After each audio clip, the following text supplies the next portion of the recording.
tell us just a little bit more about Charles, because obviously it feels like he has found a gear, and it's the gear that he has been holding back on for obvious reasons for all of his life. Do you think that when you get the chance to see him again at Buckhouse, as you say, God, I love Australians, that he'll be the same guy that you talked to before, or the King will be slightly different? Well, people are saying, oh, he's softening his image and he's kind of reinventing himself in a more accessible way. But people who know him know that this is the real Prince. He's always been very kind and compassionate, and he's also been courageous. I mean, he's spoken out on the environmental issues long before it was fashionable, and he was often mocked and pilloried. But he's always been heroic in that way, and I hope he continues to make his environmental views felt. And in fact, 53% of the British population also hope that he'll keep expressing his views, which is a real shift. I hope he keeps his court jesters around him. I always think of myself as his female Falstaff, and he's very good friends with Stephen Fry and Miriam Marquis and Eric Idle and Billy Connolly.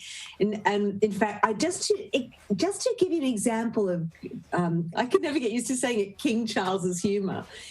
Once Billy Connolly used to have this wonderful kind of pink castle up in Aberdeenshire, and King Charles was there for dinner one night, and Eric Idle and Robin Williams were teasing Billy about, how can you call yourself a socialist when you live in this wonderful castle? And Billy quipped back that come the revolution, we'll all live in a castle like this, to which King Charles, then Prince Charles, quipped, well, I won't, with a twinkle in his eye.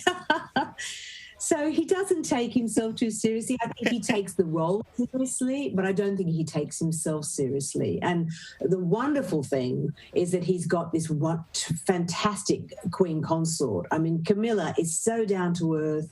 She's very grounded. She's got a deliciously self-deprecating sense of humour.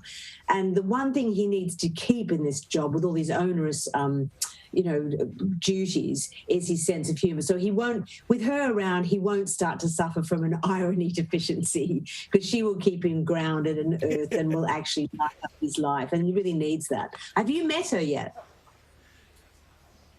No. But we've heard plenty of people who say that she is quite a force and quite the good force in and around him. And it feels like always, like any great marriage, that the two together make the perfect person. Yeah. I mean, the first time I met her, long before she was married to King Charles, at the time she was public enemy number one because of the fallout over Diana's death.